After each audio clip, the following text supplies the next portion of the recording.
안녕하세요.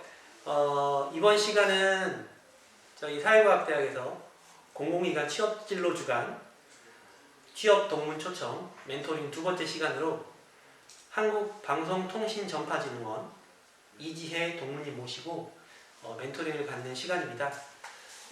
동무님 소개는 제가 길게 드리지 않겠고 본인이 아마 어느 정도 소개하실 것 같아서 네. 우리 이지혜 동무님께서는 전남대학교 신문방송학과를 졸업하시고 현재 동대학원에서 박사신가요? 네. 박사과정을 하고 계십니다. 한국방송통신전파진흥원 본사, 나주 본사 방송기획팀에서 네. 근무 중이시고요. 나머지 소개는 우리 동무님께서 직접 해주실 겁니다. 많은 분들이 참여해 주셨는데 오늘 사전에 질문들을 많이 해주셨어요. 그래서 사전에 질문해 주신 내용들에 대한 답변도 포함해서 여러분들의 궁금증을 최대한 동무님과 함께 풀어보도록 하겠습니다. 그러면 바로 시작하도록 하겠습니다. 우선 큰 박수로 시작을 할게요. 네.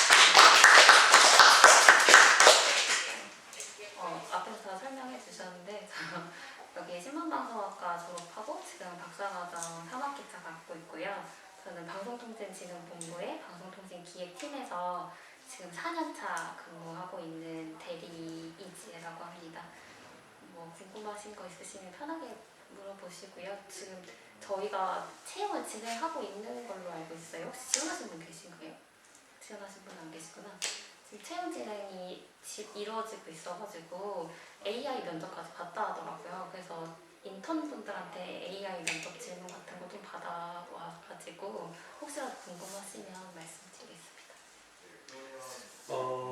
질문을 바로 하라고 하면 여러분들이 조금 어려워하실 것 같아서 제가 오픈하는 질문 몇 가지 드리고 자연스럽게 여러분들이 궁금한 게 있으실 테니까 질문하고 답변 듣는 거 넘어가겠습니다.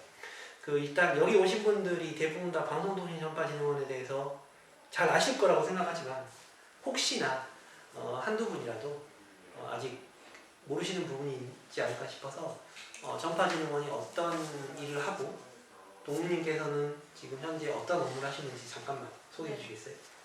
저희 원에서는 좀 되게 다른 업무가 합쳐진 기관인데요. 우선 전파랑 검사랑 방송이랑 기금 이렇게 크게 4가지 영역이 합쳐진 기관이에요. 그래서 제가 맡은 본부는 방송본부이고 방송통신기획팀에서는 이제 원에서 지원 사업을 하는데 그 지원 사업을 기획하거나 아니면 이제 과기정통부 산하에 있거든요. 저희가 그래서 과기정통부에서 요구 자료라든지 연구 과제를 해달라 하면은 저희는 이제 정책 연구라고 칭하긴 하는데 연구 과제나 혹은 사업 기획하는 팀이라고 생각하시면 됩니다. 기금은 이제 방송 발전 기금이라고 해서 한 2조 정도 된다고 들었는데 그 기금을 2조 다 운영하는 건 아니고 아마 1조 조금 안 되게 운영을 할 거예요. 그래서 그 운영 기금을 가지고 방송이나 통신 쪽에 더 윤활하게 그 산업이 돌아갈 수 있도록 저희는 이제 지원 사업을 운영하고 거기에 성과물을 창출하고 이런 사업을 또 이제 기금에서 하고 있고 그 기금을 이제 또 잃지 않아야 하니까 그 다른 공공기관도 하고 있을 텐데 사학연금이라든지 농어촌 기금이라든지 LH라든지 이렇게 기금 운영하는 그 업무가 그 기금 운영하는 회사는 다 있거든요. 그래서 그런 운영하는 업무도 하고 있고 방송과 비슷하게 전파 쪽에도 이제 전파 산업을 진흥을 시켜야 되고 전파 산업 유지해야 되는 목적이 있어요. 그래서 그 업무를 하는 기관이 또 전파 본부 쪽이고 이제 검사관이 사실 저희는 메인인 회사인데 검사라 하면 SKT, LG, KT 이 3개 기관이 지금 전국에 통신망을 깔아놨잖아요. 그래서 그 망이 전자파 없이 잘 운영되고 있는지 이걸 일일이 저희가 검사를 봐요. 그래서 전수 검사다 보니까 전국에 이제 저희 지사가 있고요.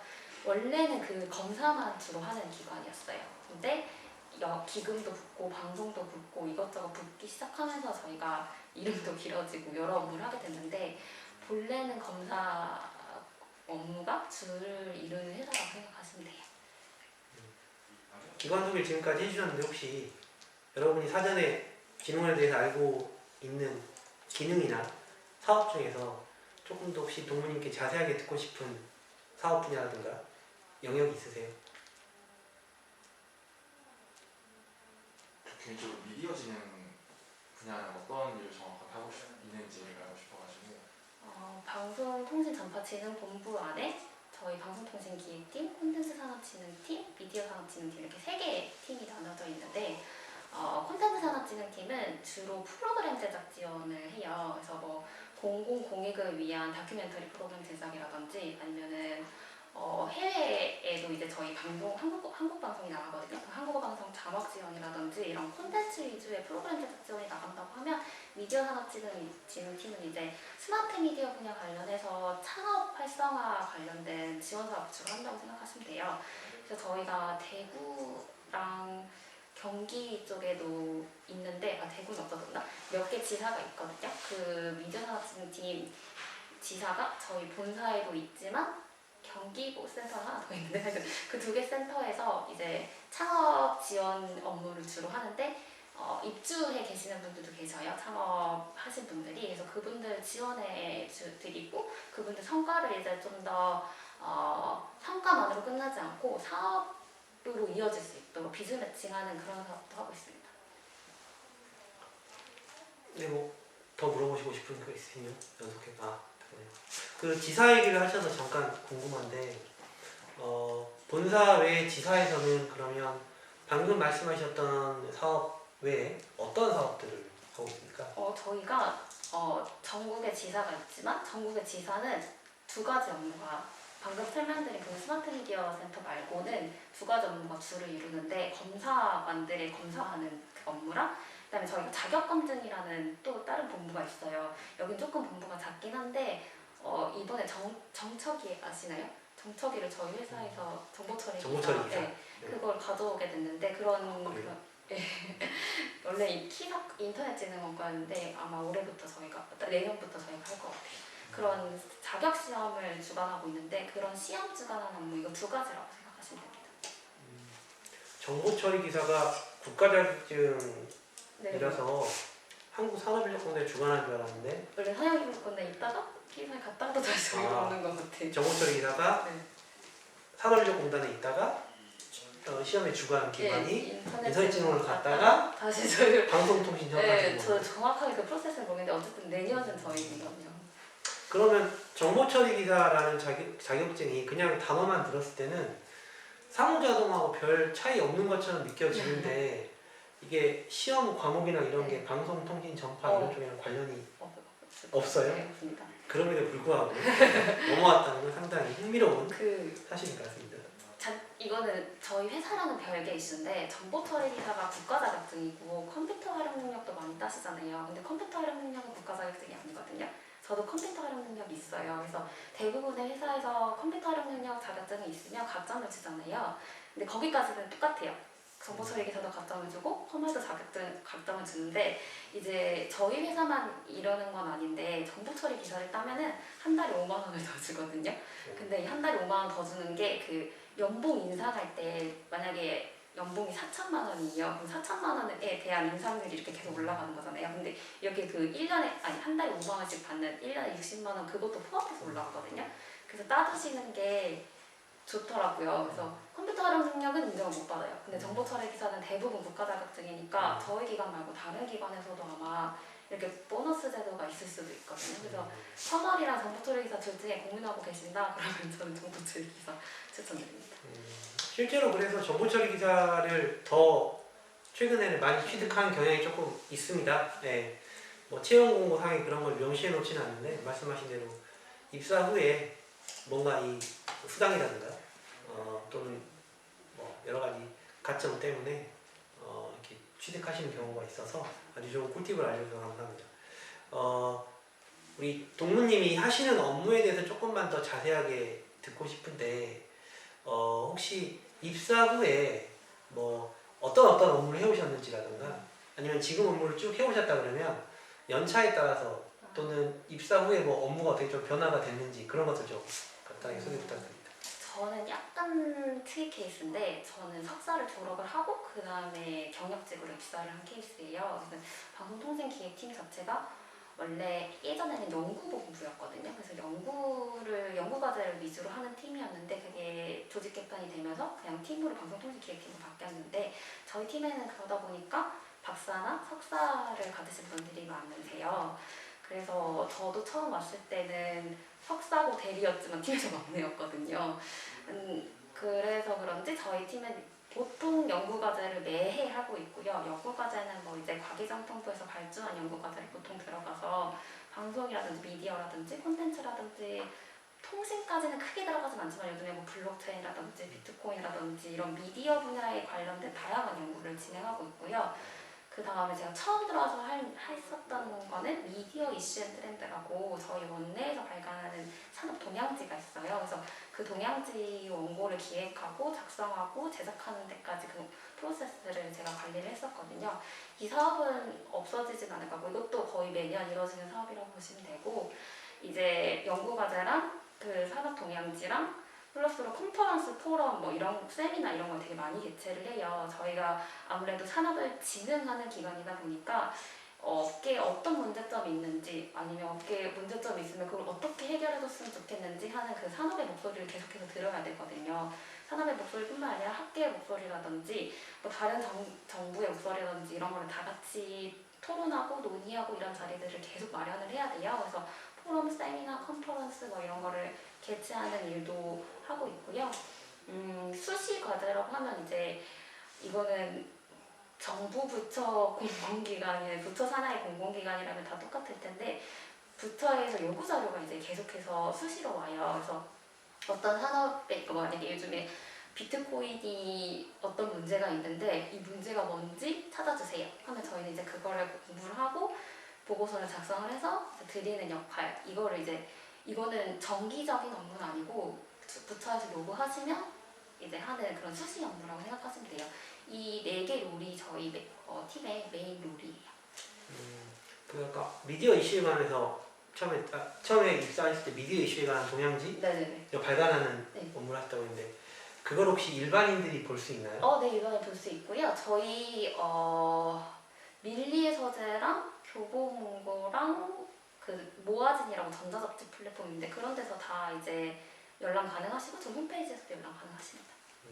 그 내용들을 들으면 예를 들어서 뭐 방송통신정보진흥원이나 진흥원이 담당하는 어떤 스펙트럼에 있는 정보들이나 뭐 그런 것들을 유용하게 좀 수집할 수 있을까요? 원내의 정보를 얻는다보다 저희는 산업동향지이다 보니까 산업의 정보를 들으실 수 있어요. 그래서 만약에 저희 기관뿐만 아니라 방송이나 콘텐츠, 미디어 이런 분야에 관심이 있으시다. 그럼 이제 그리고 정부 부처 혹은 공공기관으로 가실 거다. 그러면 콘텐츠 진흥원에서도 발간을 하거든요. 산업동향지를. 그것도 참고해 보시고 저희 미디어션 트렌드도 참고해 보시면은 산업 동향을 알 수 있는데 도움이 많이 될 것 같아요. 감사합니다.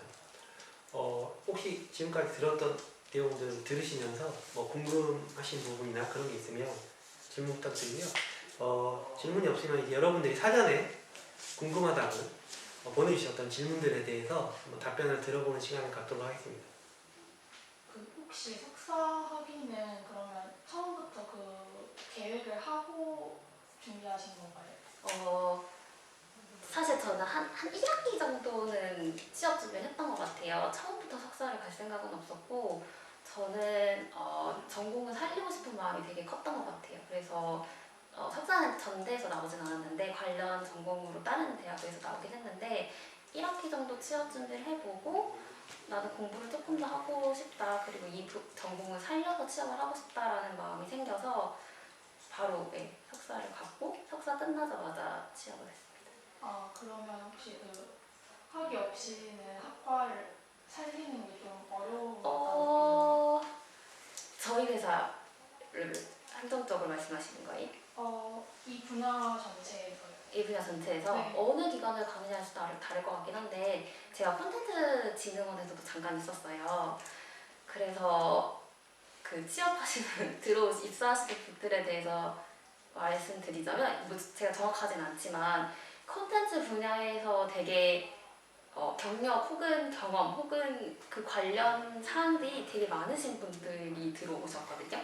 그래서 이 전공을 살리시고 싶으시면 그만한 준비가 돼 있으셔야 할 것 같아요. 석사가 아니어도 돼요. 근데 이제 음반을 만들다가 들어오신 분도 계셨고 해외 유학 갔다 들어오신 분도 계셨고 무슨 뭐 연예계 있다 들어오신 분도 있고 예전에는 진짜 스카이프 아니었거든요. 근데 이제 그 블라인드 처리되면서 이제 그 정도까지는 아닌데 여전히 콘텐츠 관련한 경험, 경력 이런 게 출중하신 분들이 들어오시더라고요. 그리고 저희 원에 대해서 설명하자면 저희 팀은 사실 약간 석박사가 필요한 것 같아요. 아예 안 뽑는 거는 아닌데 우선은 저희 팀 자체는 연구과제를 아까 말씀드렸다시피 하다 보니까 그래도 석박사를 선호하는 것 같고 그렇지만 미디어 산업진흥팀이라든지 콘텐츠 산업진흥팀은 거의 석박사가 없거든요. 거기 팀은 또 이제 상관이 없어요. 그 연구과제가 아니라 지원 사업을 하는 팀이기 때문에 그래서 그쪽에서는 석박사가 필요하지 않을 거예요.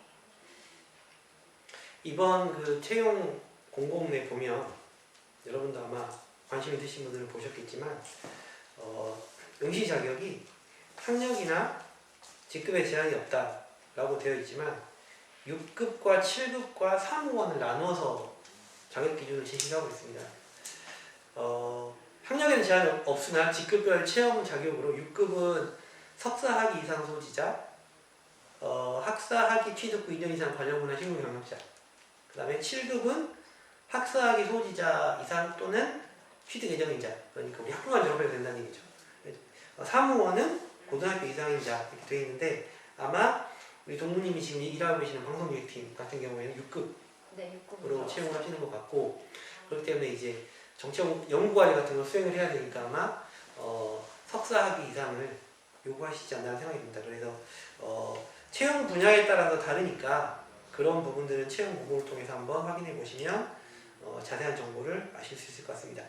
보면은 6급 같은 경우에 이번에는 경력직으로 뽑더라고요. 기금관리제도 정비 그래서 아마 이런 쪽은 이제 그런 것 같고 그 7급 같은 경우에는 무성급 검사, 경영관리, 안전관리, 기금운용, 전파진흥, 전파관리, 기술자격, 미디어진흥 여기까지가 7급이에요. 그래서 이제 그 아까 잠깐 말씀 미디어진흥이라든가 뭐 이런 부분들은 학부를 졸업한 상태로도 충분히 하실 수 있는 것 같고 나머지 부분들 그 무기계약직은 일반직무직 같은 경우가 있는데 그 이제 무기계약직은 대부분이 시설이나 조경, 미화 뭐 이런 쪽 업무입니다. 그리고 일반직무직 같은 경우에는 고졸 사무행정을 채용을 하고 있어요. 그래서 아직 대학을 졸업하지 않았다고 하면 고졸 전형으로 아마 지원할 수 있을 것 같아서 이런 부분들도 채용 이번에 올라와 있으니까 참고하시기 바랍니다. 그러면 여러분들이 보내주신 질문에 대한 거 얘기를 잠깐 해볼 텐데 첫 번째 질문이 전파진흥원이라 할 경우 대부분 무성검사, 전파시설관리 등 공대계열 직군을 많이 뽑는 것으로 알고 있는데 사회과학자 학생이 들어갈 수 있는 직군의 종류는 뭐가 있고 어떤 식으로 준비해야 될지 아마도 이제 직군 중에서 학부를 하고 특히 전공이 이제 사회과학 관련된 전공인 경우에 뭐 지원할 수 있거나 물론 지원 다 할 수 있겠지만 조금 더 이제 강점이 될 수 있거나 뭐 적합한 직군이 뭐가 있을까요? 총 4개 본부가 있다고 했잖아요. 전파랑 검사는 확실히 공대 위주를 뽑고요. 미디어랑 이제 방송 쪽이랑 기금은 상관이 없거든요. 그래서 방송, 기금, 경영 이쪽은 사회대 학생 학원인 분들도 충분히 지원할 수 있고요. 그 직무라는 게 사실 저희가 기금 운영하고 기금 사업진흥하고 방송 콘텐츠 제작 지원하고 이런 분야잖아요. 그래서 들어와서 충분히 배울 수 있는 직무들이기 때문에 그쪽 관련 경험이 없다고 해서 막 크게 망설이실 필요 없고 기금 관련 경험이 전혀 없는데도 그쪽 본부 가서 일 잘하시고 방송 쪽도 마찬가지로 이쪽 경험이 없으신 분들도 일 잘하고 계셔서 꼭 그쪽 관련 경험이 있으면 좋겠지만 내가 그쪽 경험이 없으니까 지원도 하지 말아야 돼 이 정도는 아니라고 말씀드리고 싶어요. 근데 전파랑 이제 검사 쪽은 거긴 자격증도 있어야 되고 전파라는 건 이제 사회대 쪽에는 너무 접근하기 어려운 분야잖아요. 그래서 전파 쪽은 아무래도 힘들 수 있을 것 같긴 해요. 그 채용 공고문에 첨부된 직무기술서를 보면 기금운용 같은 경우에는 금융권 준비하시는 분들이 취득하시는 자격증 뭐 은행이나 보험 다 포함해서 그런 자격증을 많이 우대하는 것 같아요. 우대 사항으로 나와 있고 그 다음에 미디어 지능 같은 경우에는 딱히 우대하는 자격증은 없는데 혹시 이제 우리 동무님께서 미디어 지능 분야에 관련된 자격증을 알고 계시거나 아니면 뭐 이렇게 좀 추천하고 싶은 자격이나 교육 과정 혹시 이런 거 있으세요? 사회과학 때 그게 문제예요. 자격증이 따로 없으니까 저희가 그래서 스펙 열심히 쌓는 것도 경험 경력 만들려고 쌓는 거잖아요. 그래서 저는 취업 준비할 때 경력 쌓는 거에 최우선 목표를 뒀던 것 같아요. 그래서 돈 안 주는데도 가서 인턴하고 항공문화관광연구원이라고 모르실 텐데 여기도 국책연구기관이거든요. 그래서 저는 공공기관으로 갈 거고 제 전공은 살릴 생각이었잖아요. 그래서 항공문화관광연구원에서도 처음에는 거의 무급으로 일을 했어요. 제가 저 좀 써주세요 하고 먼저 말씀드렸었거든요. 제가 그쪽 연구원에 가고 싶었던 게 있어가지고 그래서 처음으로 무급으로 일하다가 이제 잘 봐주셔가지고 돈을 받고 나중에 일하긴 했는데 거기 인턴 경험이 바탕이 돼서 한국콘텐츠진흥원에서도 거기서는 파견직으로 일을 했는데 대학원 다니면서 대학원 기간에 그 공백이 저는 너무 무서웠거든요. 그래서 대학원을 다니면서 회사를 다녔었어요. 그래서 이렇게 무모한 짓을 권해드리진 않지만 어쨌든 저는 대학원 다니면서 또 경력도 쌓고 싶어서 콘텐츠진흥원에서 파견직으로 일을 하면서 그 양쪽 경력이 플러스 석사까지 있으니까 석사하고 바로 이쪽으로 경력직으로 취업할 수 있었던 것 같아요. 그러니까 사회과학대학교에서 사회과학대학 학부분들이 최우선시해야 되는 거는 경력, 경험, 인턴 이게 제일 중요시돼야 되지 않을까 싶습니다. 자격보다는 경력 중심으로 스펙이라고 표현하기 좀 그렇지만 준비를 하시는 게 더 도움이 될 것 같다는 동훈님 말씀이셨고요. 두 번째 질문 여쭤보겠습니다. 취업 준비를 하는 과정에서 그러니까 이 전파진흥원을 얘기하시는 것 같아요. 기업 그러니까 진흥원에 대한 정보를 어떻게 수집하셨는지. 자플래닛, 블라인드 뭐 이런 각종 사이트들 있잖아요. 거기 들어가서 열심히 봤고 지금도 운영하는지 모르겠는데 저희 전대에서 공공기관 공기업 가실 분들 위주로 스터디를 진행했었어요. 그래서 저는 그 스터디에 참여했었거든요. 그래서 거기 담당 선생님께서 이것저것 말씀도 많이 해주셨고, 그러니까 저희 원에 대한 뭐 스페시픽한 그런 디테일한 정보들은 아니었지만 어쨌든 공공기관이라든지 공기업이라면 공통되는 그런 정보들 있잖아요. 그런 것들을 거기서 많이 얻었고 이제 나머지 우리 회사에 대해서 알고 싶다 하는 건 이제 자플래닛 이런 도움을 많이 받았고요. 또 이제 콘텐츠진흥원에 잠깐 있었다고 했잖아요. 그래서 건너 들은 소식들 여기 둘 다 나주에 있으니까 그래서 그냥 근처 동료분들한테 여쭤보고 또 알리오에는 다 나오지 않은 정보들이 블라인드 혹시 아시나요? 아시죠? 네, 블라인드 가입해서 꼭 보시고요. 네. 이 질문하신 분이 여기 오셨나 모르겠는데 좀 더 구체적으로 물어보실 수도 있을 것 같아서 혹시 지금 방금 질문드렸던 부분들에 대해서 혹시 추가적인 질문 있으시면 네, 받고 가겠습니다.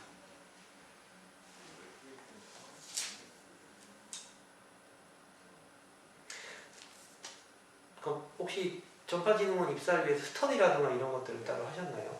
그 학교에서 진행했던 공기업 공공기관 아. 스터디 그거 말고는 저는 따로 한 건 없고요.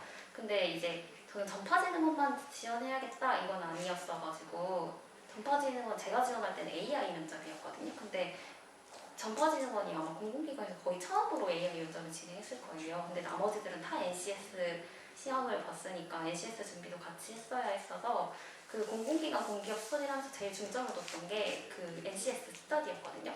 NCS 스터디가 이게 거의 IQ 테스트랑 비슷하잖아요. 누가 얼마나 빨리 정확하게 푸느냐 이게 답인데 서로 이게 돌아가면서 제일 빨리 풀 수 있는 방법을 공유하는 자리가 스터디였거든요. 혼자 하면 절대 그걸 따라잡지 못하겠더라고요. 그래서 NCS 스터디 하는데 그 취업 스터디를 되게 중점을 두고 했던 것 같아요.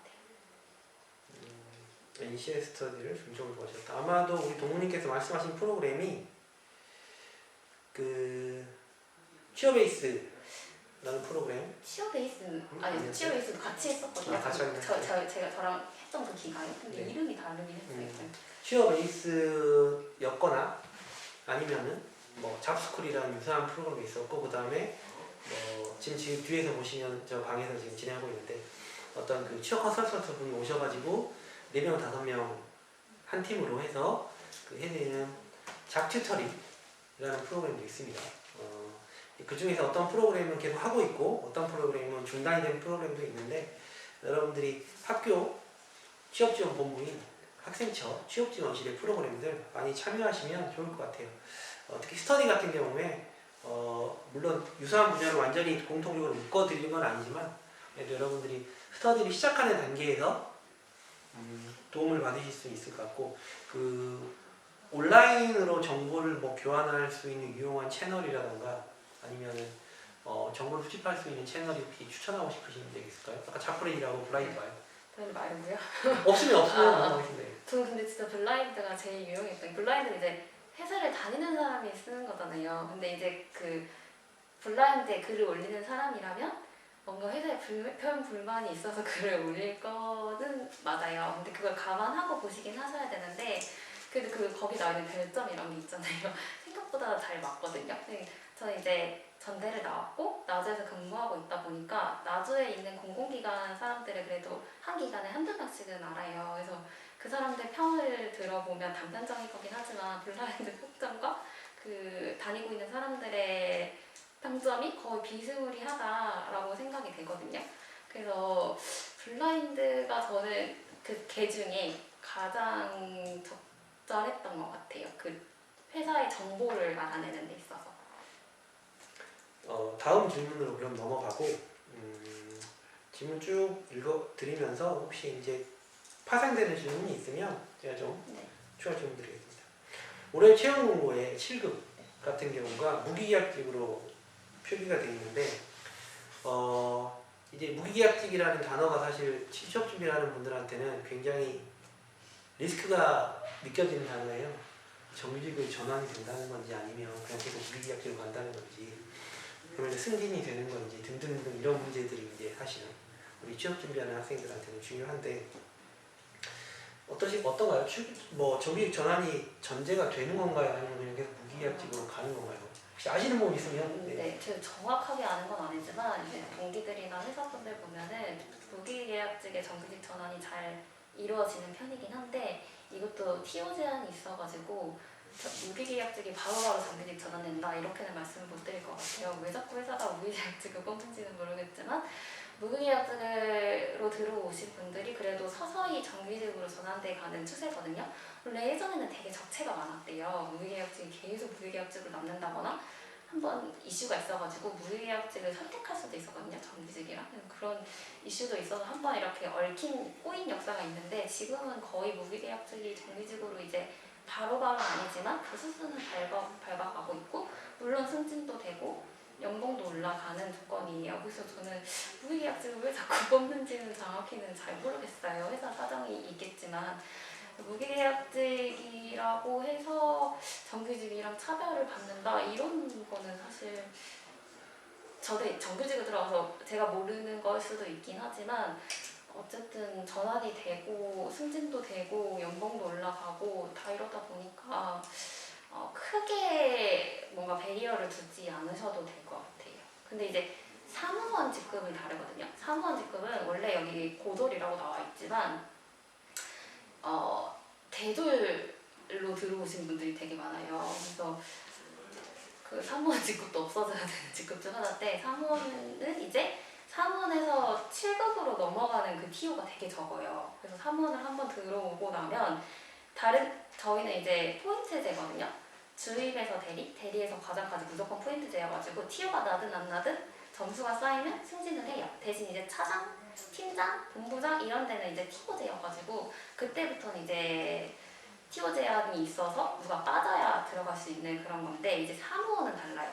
사무원은 이제 TO가 또 따로 정해져 있어요. 사무원 TO가 정해져 있기 때문에 사무원이 되게 많은데도 이걸 다 주임으로 올려드릴 수 없는 상황이어서, 사무원으로 지원하시면 이제 승진은 쉽게 되지는 않아요. 지금 이 질문 관련해서 뭐 추가적으로 궁금하신 거라든가 알고 싶은 점 있으신가요? 네, 그럼 넘어가도록 하겠습니다. 제가 지금 질문을 유사한 것끼리 붙여서 드리겠습니다. 제가 보내드린 내용 순서대로 여쭤보는 게 아니라 7급 관련된 내용을 하나 더 여쭤보고 싶은데, 물론 이제 7급이 아니시니까 예, 아시는 범위 내에서만 설명 부탁드리겠습니다. 아까 무소금 검사 얘기를 잠깐 했던 것 같고요. 직무가 굉장히 다양하잖아요. 네. 7급이 이게 지금 어떤 거는 이제 본사에만 있고, 네. 어떤 거는 전국이, 무성급 검사는 전국이고 나머지는 다 본사인데, 지금 이게 어떤 일을 하는지, 뭐 아니면은 예를 들면은 같은 팀에서 이렇게 업무가 분리가 되는 건지, 아니면 각각 다 팀이 별도의, 예를 들면은 기금운용이라고 하면 기금운용 팀이나 부서가 따로 있는 건지, 뭐 이런 부분들이 좀 궁금한데. 이게 정규 채용인지는 모르겠는데 지금 난 것들은 대부분 이제 자리가 비어서 채용이 나는 거거든요. 그래서 아마 여기 뽑히시는 분들은 이미 자리가 정해져 있을 거예요. 어떤 팀으로 보내야 된다. 왜냐면 자리가 부족해서 뽑는 거기 때문에. 그래서 예, 기금 관리도 기금 관리 하시는 분이 이제 들어가셔야 되고, 그쪽 팀으로 들어가셔야 되고, 경영기획도 마찬가지예요. 다 그쪽에 자리가 비어서, 그러니까 이직을 하셨다거나 퇴사를 하셨다거나 뭐 다 이유가 있어서 나는 거기 때문에 지금 뽑는 것들은 다 이미 자리가 정해져 있습니다. 근데 저 때는 정규였거든요. 그래서 팀장님들끼리 상의해서 이제 데려가고 이랬다고 하더라고요. 근데 이번 채용은 아닌 걸로 알고 있습니다. 그 무계약직은 아마도 대부분 다 그렇게 그 지원 분야가 딱 정해지면 그 부서로 배치가 되는 형태로. 근데 저 때도 마찬가지로 무기계약직을 뽑긴 뽑았거든요. 7급. 근데 그분들도 완전히 정해진 상태는 아니었었어요. 네.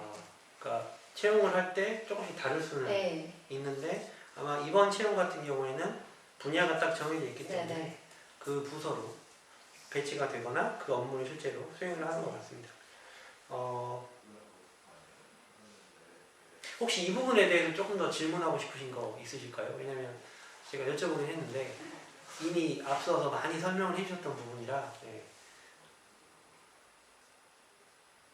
네, 없으면 다음 질문 넘어가도록 하겠습니다.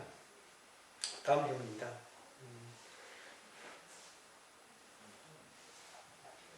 그 전공이 경영학이신데, 아니 그 질문. 네네, 알겠습니다. 질문하시면 전공이 경영학이신데 무소속 검사 직무에 지원을 하기 위해 관련 자격증을 취득하는 게 메리트가 있을까요? 라는 질문인데 어떠신가요? 무선국 검사 업무를 하시지 않으니 답변하시기가 쉽지 않으세요? 필수예요, 필수. 자격증 메리트가 아니라 필수군요. 네, 필수예요. 무소속 검사 지원하시려면 무소속 검사 필수 자격증이 있거든요. 그래서 그 중에 하나를 따셔야 되고, 운전면허 자격증도 꼭 있어야 돼요. 그게 운전을 하면서 여기저기 돌아다니면서 그 검사를 하는 거여서 운전면허 자격증도 필수입니다. 필수가 무선설비 기사, 전파전자통신, 뭐 기사나 산업기사, 정보통신 산업기사, 방송통신 산업기사 이렇게 있고, 그 중에 한 개를 소지하면 된다라고 되어 있는데 운전면허가 따로 필수로 되어 있고요. 혹시 이 중에서 경영학 전공이시니까 모르실 수 있을 것 같아서 이 중에서 난이도가 제일 높은 거랑 난이도가 제일 낮은 거랑 아시는 선에서. 저는 잘 모르는데 네. 우선 무선국 이게 제일 자격증이 다들 가지고 계신 자격증이었던 것 같아요. 그래서 무선설비 기사. 네, 무선설비 기사. 그 저희가 목포해양대라고 아실지 모르겠는데, 목포해양대랑 한국해양대 이런 해양대 쪽이 이런 자격증 관련된 학과가 되게 많아요. 그래서 그쪽에서 많이 오시거든요. 그래서 그런지 무선설비기사 자격증을 가지신 분들이 되게 많아요. 이 기사 관련해서는 저는 이제 아예 다른 분야여가지고 난이도까지는 잘 모르겠어요. 그러시군요. 이 자격증은 필수고 나머지는 우대사항인데, 우대사항은 자격증이 없다라고 되어 있는 거 봐서는 메리트의 여부를 떠나서 그냥 필수냐 아니냐 이런 건데, 또 한 가지 궁금한 점이 생기는 게, 이 자격증을 취득을 했어요. 예를 들어서 이 중에서 하나를. 그러면 이제 이거를 꼭 방송통신시험과진흥원에서만 활용할 수 있는 게 아니라 다른 기관이라든가 다른 것에 취업하는 데도 있을 것 같아요. 전공이 경영학이시다 보니까 뭐 유사한 기관이라든가 뭐 관련돼 있는 기관에서 뭐 이 자격증들이 뭐 도움되는 기관이 있을까요? 혹시 아시나요? 통신사 가시면 됩니다. 통신사 저희가 검사를 갈 때 무조건 통신사랑 같이 가거든요. SK, LG, KT 세 기관 중 한 명이랑 같이 가야 돼요. 이 통신사분들도 이 업무를 다 하실 수 있는 분들이 같이 가기 때문에 통신사도 도움되고, 그다음에 아까 말씀드렸던 해양대에서 많이 지원한다고 했잖아요. 그래서 배 타시는 분들이 이 자격증을 꼭 가지고 있어야 되나 봐요. 그래서 그런 선박 무역회사 이런 쪽으로도 좀 가는 것 같고, 그다음에 해양관광단 그런 쪽에서 쓰는지 모르겠는데 해양 관련된 그런 공공기관으로도 취업을 좀 많이 하시는 것 같았어요. 혹시 이 질문을 누가 하셨는지 모르겠지만 본인이 했다고 해서 뭐 추가 질문을 받는 건 아니고요. 지금 했던 얘기 중에서 혹시 궁금하신 거 있거나 추가 질문 있으시면 좀 듣겠습니다. 이건 아마 내가 전공자가 이공계 쪽이 아닌데 이 분야에 지원을 하려고, 그러면 자격증 얘기가 아니라 자격증은 당연히 있고 그때 내가 전공이 뭐 이쪽 관련 전공 아니다 라고 하더라도 지원할 수 있는 거잖아요. 네.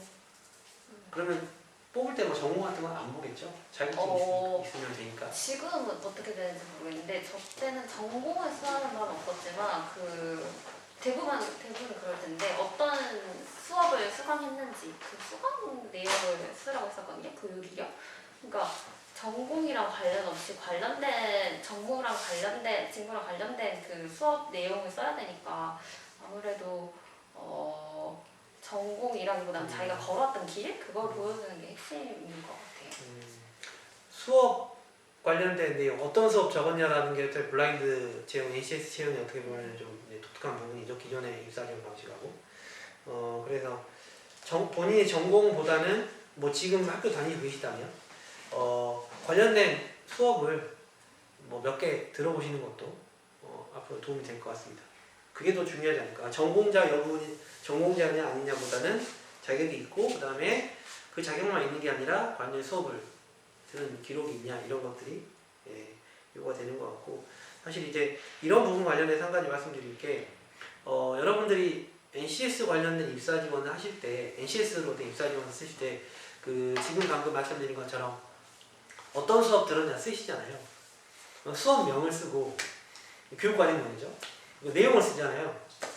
제가 한번 여러 공공기관 인사강단을 물어봤어요. 뭐라고 했냐면 예를 들어서 A라는 과목에 대해서 들었다고 썼다 치자. 그러면 내용을 쓰는데 그 내용이 다 개인마다 다를 거 아닙니까? 왜냐면 강의객서에도 수업 내용이라는 게 16차로 돼 있어서 막 복잡하게 돼 있는데 뭐 그 중에서 일부만 쓸 수도 있고 다 쓸 수도 있는데, 그러면 예를 들어서 그 내용을 뭐라고 썼는지도 보십니까? 그게 평가되나요? 라고 물어봤어요. 그랬더니 그건 평가하기 힘들기 때문에 평가하지 않습니다. 그래서 교육과정명이랑 교육 내용을 쓸 때 내용으로 뭘 써야 되는지 너무 많이 고민하실 필요가 없다라는 거예요. 그리고 교육과정명에 대해서도 교양도 쓸 수 있고 정보도 쓸 수 있으니까 다 쓸 수 있는데, 그래서 그러면 그래도 어떻게 내용을 좀 잘 쓰는 방법은 뭐가 있을까라고 질문을 드렸더니 답변하시기가, 직무기술서에 보면 그 단어들 있잖아요. 단어들. 예를 들면 뭐 지금 우리 이번에 채용 내용 무성호 검사 예를 들었을 때 뭐 RF 측정 및 계측정 및 동작 원리 이런 문구가 있어요. 필요 지식에. 그러면 내가 들었던 수업에서 RF 측정 및 계측정 및 동작 원리라는 부분을 다뤘다라고 반드시 이 내용을 써야 된다는, 다른 단어보다는 다른 내용보다는 이 내용을 써라 이렇게 얘기를 하셨습니다. 그래서 지문기수도 하고 그 다음에 실제로 본인이 수강한 내용, 수업 내용하고 좀 이렇게 보셔가지고 가능하면 지문기수에 나와 있는 단어를 표현하는 방식으로 쓰면 수업 내용을 우리가 뭐 보고 내용이 맞냐 안 맞냐를 보진 않지만 그게 도움이 될 거라고 그렇게 말씀하셔서 한 가지 팁으로 설명을 드렸습니다. 우리 동무님은 혹시 NCS 서류 전형으로 내셨죠? 어떤 과목을 쓰셨는지 기억나세요? 기억 안 나는데 저는 아무래도 신방과니까 쓸 과목은 되게 많았어요. 어쨌든 전공을 살려서 직무를 선택한 거였기 때문에 그쪽 부분은 크게 걱정되지는 않았던 것 같아요. 그 대학원 수업까지 있으니까. 대학원 수업까지 넘쳤어요. 수업이 많아요. 학교 밖에서, 그러니까 우리가 NCS 관련된 입사하는 교육 경험이 학교 안 경험, 학교 밖 경험으로 나눠지는데 혹시 학교 밖 경험으로 쓰신 게 있으셨나요? 저도 신방가다 보니까 학교 밖 경험이 진짜 많았거든요. 이것저것 한 게 진짜 많았는데 제가 전주 사람인데 전라북도 청소년 대표 뭐 이런 것도 했었고 그 교육부에서 기자, 영예 기자 뭐 그런 것도 했었고 또 애기들 도와주는 뭐 그런 교육봉사 이런 것도 했었고 한국어 가르쳐주는 것도 했었고 뭐 되게 하여튼 이것저것 많이 했었어요. 근데 이거를 자소서에 결국 쓰진 않았거든요. 저는 결국 경력했어요. 경력 선택을 해서 자소서는 다 경력, 인턴 경험 뭐 이런 걸로 썼지 그 전에 했던 것들을 담진 않았던 것 같아요. 아마 이제 입사하실 때 그 석사도 하고 있는 상태였고 그 경력- 전에도 그랬어요. 저는 계속 그 인턴 아, 하고 있었어가지고. 그래요? 네. 경력 위로 작성하셨군요. 네네. 네, 알겠습니다. 다음 질문입니다. 채용 전형 얘기가 좀 나왔어요. 지금 방금 채용 전형 얘기했는데 서류 전형이 자소서 검증과 AI 역량 검사로 이루어져 있는데 자소서 평가 기준이 비공개 사항이라 어떠한 알고 싶다라고 했는데 이거 사실 뭐 비공개인데 아실 수 있는 방법이 있을까 싶은 생각이 들긴 하지만 혹시 아시는 부분이 있다면? 인사팀 동기한테 물어봤는데 그러니까 이게 비슷해요. 항상 모든 공공기관이 서류 평가를 자기 회사 분들만 하는 경우도 있고 근처에 있는 공공기관에서 모셔와서 하는 경우도 있고 이러거든요. 그래서 저희 회사는 모셔오는지 아직 결정난 것 같지는 않는데 다양한 분들이 그러니까 어르신들 차장 이상급들이 평가를 하시거든요. 자소서는 보통 가장 밑에 애들이 하지 않아요. 그래서 차장님, 팀장님, 본부장님까지도 가지 않을 거예요. 서류 평가는 차장님, 팀장님, 실무진보다 좀 더 나이가 많으신 분들이 평가를 하신다고 보면 되는데 이건 기관들마다 너무 그 자소서 평가 영역은 다양하겠지만 저희가 그냥 기본적으로 생각할 수 있는 그거래요. 거기서 크게 벗어나지 않는다고 했거든요. 그래서 이걸 단어들을 이렇게 말씀드리기 좀 뭐하지만 어쨌든 자소서를 쓸 때 늘 저희가 배웠던 모든 것들 있잖아요. 그래서 그냥 그거 기본으로 들어가되 이걸 읽는 사람이 공공기관 사람이고 혹은 교수고 대부분 그래요.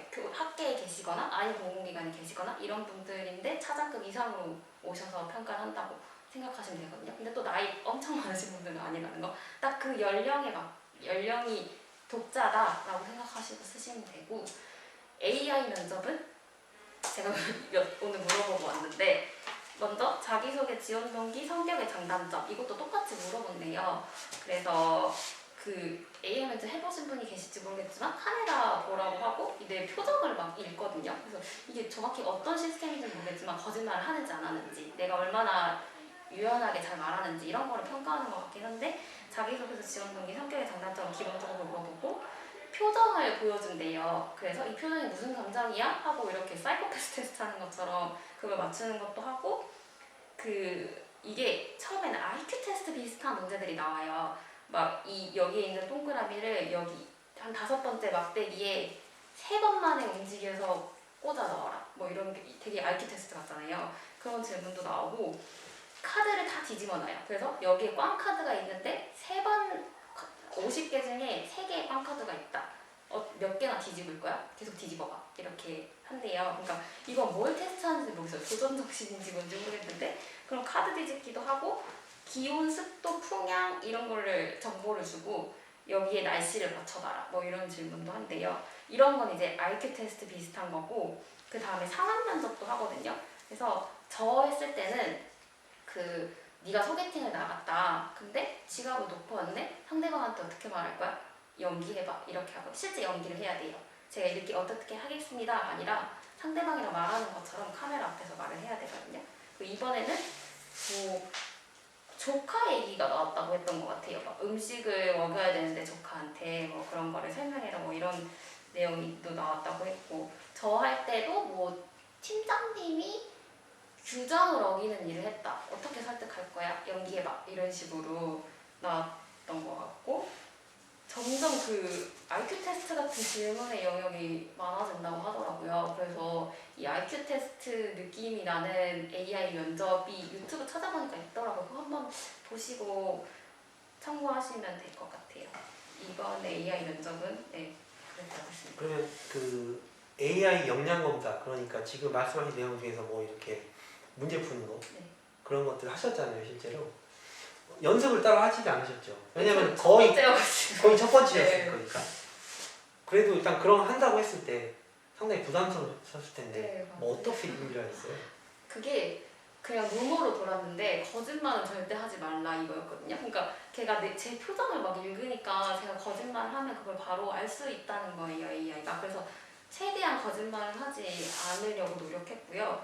그게 막 한 번 질문을 하고 두 번의 기회를 줬던가 그랬거든요, 저 때는. 그래서 자기소개도 한 번 하고 좀 이상한 것 같으면 다시 할 수 있었어요. 근데 지금도 그러는지 모르겠는데 다시 할 수 있으면 전 다시 그냥 했던 것 같아요. 두 번 기회가 더 나으니까.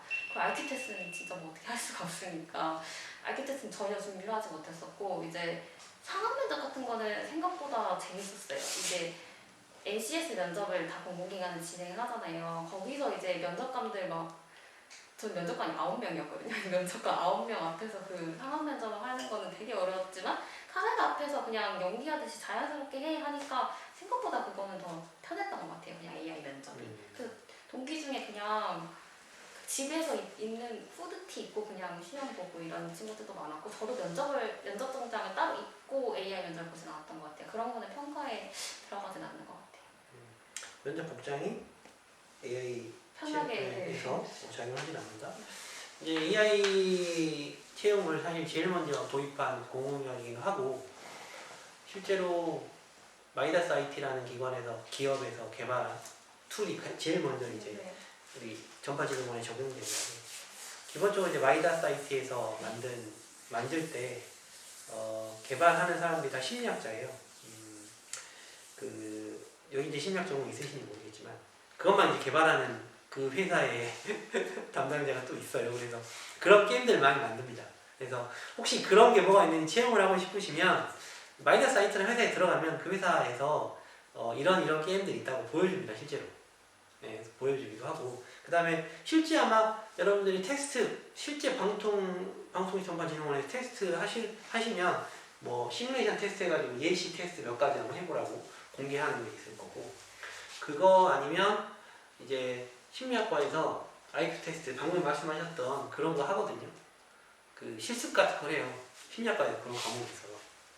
제가 심리학 전공인데 심리학과에서 그런 거 한다고 하면 여러분이 참여자가 돼서 한번 참여해보시는 거, 그것도 좋습니다. 그러니까 내 IQ를 알고 싶다가 아니라 그런 도구로 하는 테스트들, 익숙해지는 거, 그런 것들 좀 해보시면 좋을 것 같고, 사실 말씀하셨던 것들 중에서 면접 때 나오는 질문들 같은 경우는 우리가 보통 그냥 자기소개서에 얘기해보세요, 써보세요 하라는 것도 형태로 나오지만 말해보세요라고 하는 것도 나오는데, 이제 재밌는 거는 실제로 그렇게 하는 것처럼 연기를 해봐라라고 하셨잖아요. 그러니까 이게 조금 더 수준이 높아진 거죠. 그러니까 글로 써보세요, 말을 해보세요가 아니라 연기해보세요라고 하는 거는 조금 더 복잡해진 상황이라고 보시면 됩니다. 그래서 연기를 잘해야 되느냐, 못해야 되느냐의 문제가 아니라 결국에는 글로 쓴 내용을 말하는 거에 조금 더 벗어나서 연기를 하는 거기 때문에 말하는 거에서 조금 더 연기 톤을 쓰시면 되는 거지, 뭐 연기를 특별히 더 잘해야 된다든가 그런 부분들은 없다는 거, 부담을 가질 필요 없다는 거. 그리고 이제 얼굴 표정 이런 것들은 보통 우리가 수사라든가 이런 거 할 때도요, 거짓말 테스트 할 때 일부러 거짓말 해보라고 시킵니다. 그 테스트하는 P테스트한테.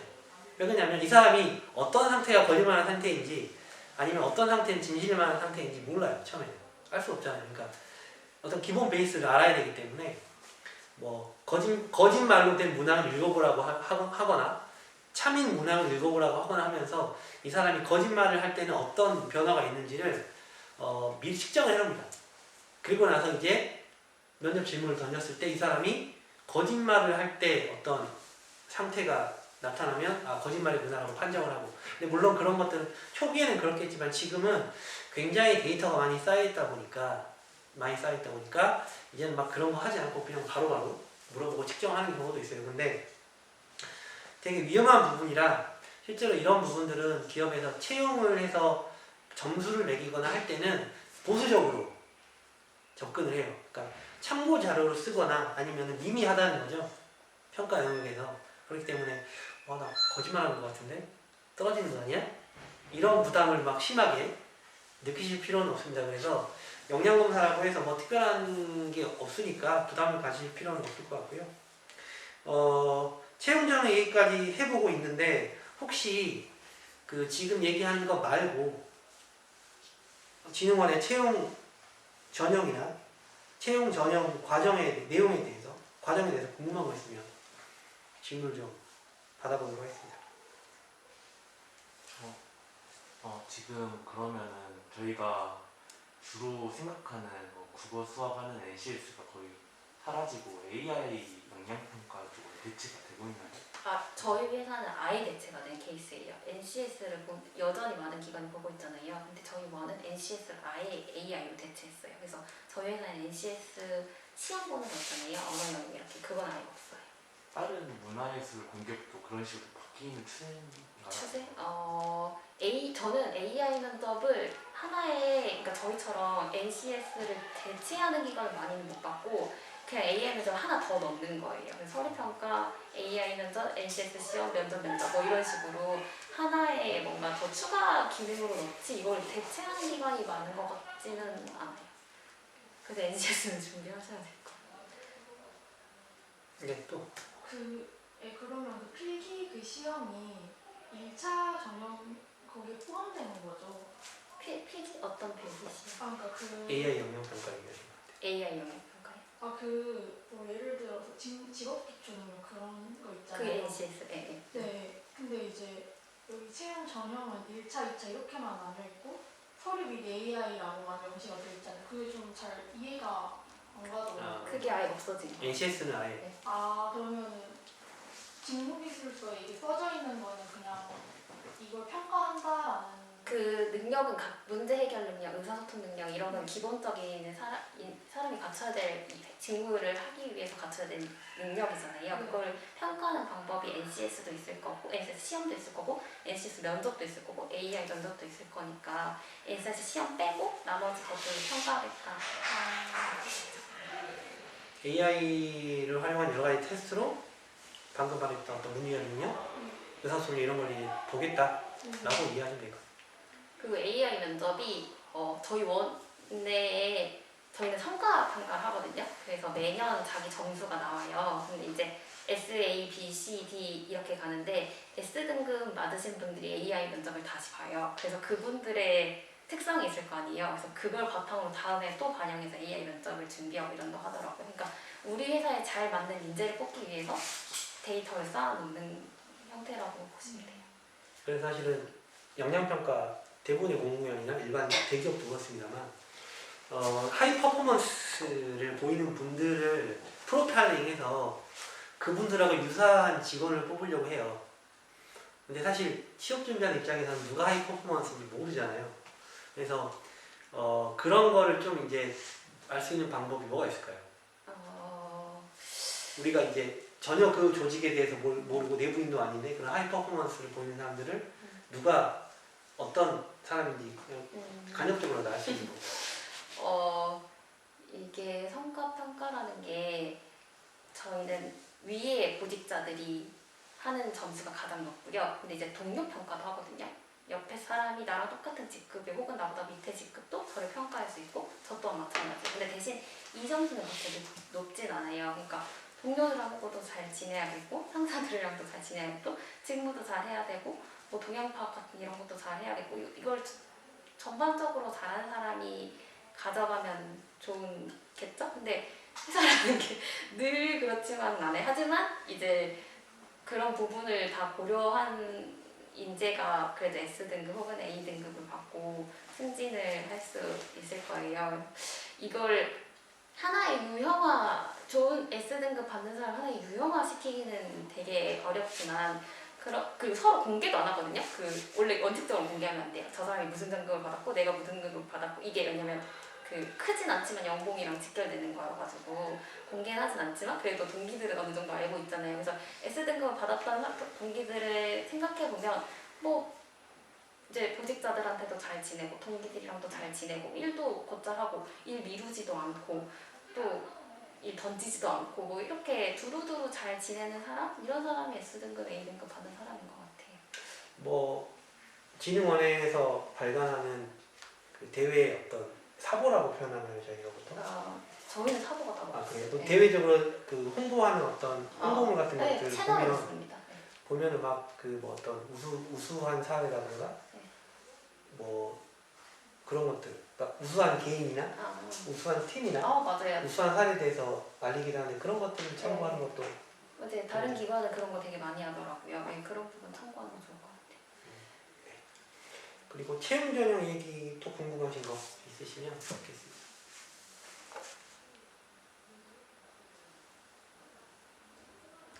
지금 질문 사전에 주셨던 것들 중에 제가 빠뜨린 게 있나 모르겠어요. 왜냐면 이 질문을 드릴 때 제가 오늘 오전에 드렸잖아요. 네.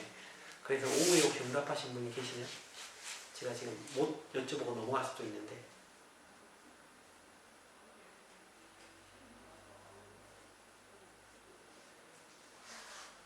그러면은 뭐 그냥 자유롭게 지금까지 나오지 않은 내용들에 대해서 5분 정도 응답하고 마치겠습니다. 나가라고 문 잠그는 거 같아서 자동으로 잠기거든요 지금. 네, 지금. 그러면 현재 하시는 업무 중에서 가장 만족도가 높으신 업무는 어떤? 저는 이제 연구를 해야 되는 직군이기 때문에 산업이 변하는 걸 계속 팔로우업 해야 되거든요. 그래서 무슨 새로운 서비스가 나왔다, 새로운 기술이 나왔다, 새로운 뭐 콘텐츠가 나왔다. 그러면은 제일 먼저 습득을 해야 돼요. 그래야 그거에 나아가서 뭐 발전된 게 나올 테니까. 그래서 항상 그 뉴스도 많이 보고 잡지도 많이 보고 컨퍼런스도 많이 가고 이번에 부산에서 국제 게임 박람회 하시는데 아신가요? 아니, 거기도 이제 내일 가야 되거든요. 그래서 그렇게 엣지에 있는 일들을 그래도 다른 팀보다는 좀 더 빨리 접하고 그걸 접할 수 있는 기회가 많은 게 그래도 저희 팀의 장점이 아닐까 싶어요. 여기 계신 분들 혹시 콘텐츠 진흥원도 지원하시나요? 맞아요. 관심들이 있으실 것 그렇죠. 콘텐츠 진흥원보다는 저희가 조금 연봉이 조금 높아요. 근데 문제점이 콘텐츠 진흥원은 주임 기간이 되게 길어요. 5, 6년 해야 되거든요. 대신 저희는 한 2, 3년? 그래서 주임에서 대리 가는 게 좀 빠르고 여기는 주임에서 대리 가는 게 조금 느려요. 근데 이름 콘텐츠 진흥원이 아무래도 저희 회사보다는 훨씬 재밌는 일들이 많을 거예요. 여기 있으면서 막 연예인들도 많이 보고 뭐 전시회 이런 것도 되게 많이 가고 그랬던 것 같아요. 그래서 콘텐츠 진흥원은 아무래도 근데 일이 또 재밌는 게 내 일이 되면 재밌진 않거든요. 그래도 웬만한 공공기관보다 훨씬 재밌는 일을 하는 기관이니까 콘텐츠 진흥원이 콘텐츠 진흥원도 좋은 기관이죠. 여기 근데 이제 문체부 산하기관이고 저희는 과기부 산하기관이거든요. 그 분위기가 조금 달라요. 문체부 산하기관이 훨씬 더 자유롭고 여성분들도 되게 많으시고 조금 더 평등하고 저희 과기부 밑에 저희는 검사관 출신의 기관이라고 했잖아요. 그러니까 남자분들이 되게 많거든요. 나이 드신 남자분들이. 그 나이 드신 남자분들이 많다는 것은 보수적이고 근데 지금은 이제 남녀 비율이 되게 어린 친구들 중에서는 반반으로 이제 갈라졌어요. 그래서 이제 되게 오픈되는 방식으로 바뀌고 있긴 하지만 그래도 문체부 산하에 있는 공공기관들이 조금 더 오픈되었다는 거. 네, 또 질문? 네.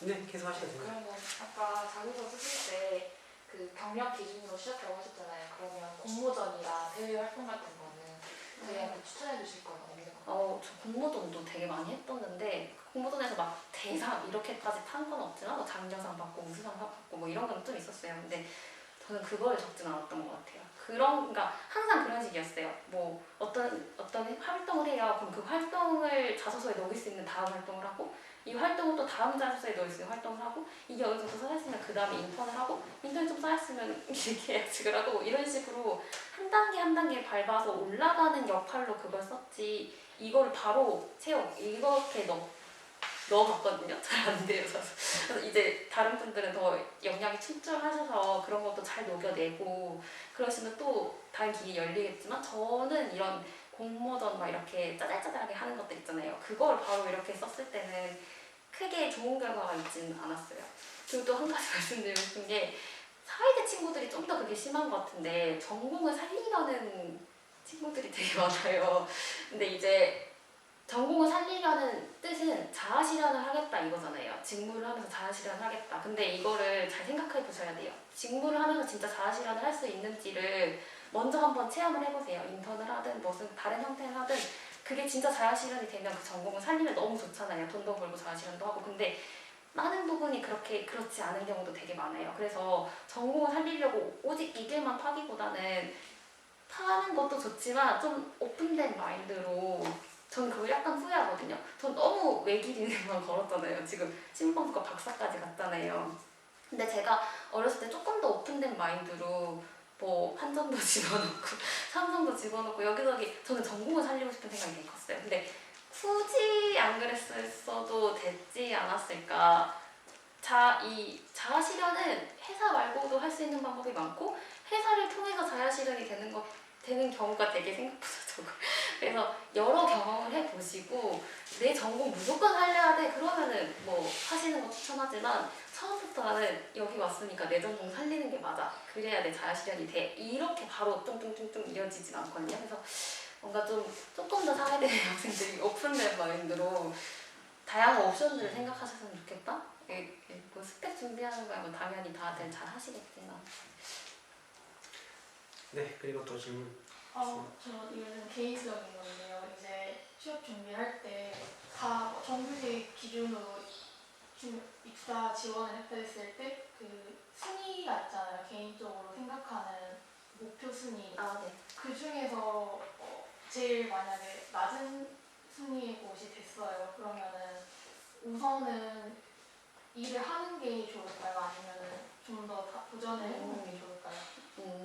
저는 예전에는 무조건 도전하라는 주의였거든요. 근데 지금 코로나 때문에 아시겠지만 정규 채용이 되게 많이 없어졌어요. 다 수시 채용으로 바뀌고 있더라고요. 대기업들도. 그래서 기회가 지금 너무 적어지고 있는 추세니까 하나라도 잡아서 그걸 바탕으로 이제 다음으로 가는 게 조금 더 이제 나은 선택이 아닐까. 뭐 정답은 없겠지만 근데 예전에는 그랬어요. 예전에는 아직 취업을 빨리 하는 것만이 답이 아니니까 기회가 있을 때 도전하는 게 더 낫지 않을까라는 조언을 해줬었는데 지금은 이제 편하게 그 말을 못 하겠더라고요. 코로나도 뭐도 이렇게 되게 취업 시장이 안 좋아지다 보니까. 그래서 근데 이제 이직하는 건 확실히 힘들긴 해요. 쉽지 않은 길이에요. 일을 하면서 6시 이후에 공부도 하고 쉬기도 하고 또 다시 막 연차 쓰고 시험 보러 가고 연차 쓰고 면접 보고 근데 떨어지고 막 이러면은 멘탈이 나가거든요. 그래서 이직하는 건 확실히 쉽진 않지만 지금 이 상황에서는 선택이 그렇게 많지는 않지 않을까 하는 생각입니다. 네, 또 질문 있습니다. 그러면 콘텐츠진흥원에서 지금 회사로 옮기시게 된 계기는 어떻게요? 콘텐츠진흥원에서 제가 파견직으로 일을 했었는데 그때 동시에 시험이 있었어요. 콘텐츠진흥원 주인 시험이랑 방송통신정보진흥원 대리 시험이랑 있었는데 둘 다 합격은 했었거든요. 근데 이제 여기는 최종 면접이 남겨있는 상태였고 여기는 최종 면접까지 다 봐서 합격을 다 받아놓은 상태였어요. 그래서 여기는 주인이고 여기 대리니까 아무래도 대리 쪽으로 가는 걸 선택을 했는데 콘진원도 좋은 회사입니다. 네, 또 질문 있으시면 시간을 보고 막 가셔야 되는 분들도 계실 것 같아서 네, 그러면 딱 한 가지만 마지막으로 부탁드리고 마무리하겠습니다. 여기 이제 못 오신 분들도 계실 거예요. 그래서 한국방송통신전파진흥원에 지원하려는 분들한테 그게 석사를 하신 분이든 학부를 하신 분이든 관계없이 어떤 직급이든 상관없이 어떤 마음가짐, 어떤 준비를 어떤 지원 좋겠다, 하고 싶은 얘기 있으시면 여기 계신 분들 대상으로 하시는 얘기. 진짜 솔직하게 그냥 원에서 나온 사람이 아니라 전대 선배로서 말하자면 공공기관을 다들 가고 싶으신 건지는 모르겠어요. 근데 공공기관, 공기업을 갈지 대기업을 갈지 이 큰 갈래가 우선 하나 있는데 우리는 이제 이쪽으로 방향을 틀은 거잖아요. 근데 이 방향을 틀었을 때 오는 것들 놓치는 것들 이런 것들을 다 고려를 하시고 오신 거겠지만 혹시 모르니 한 번 더 고려를 하시는 것도 나쁘지 않다.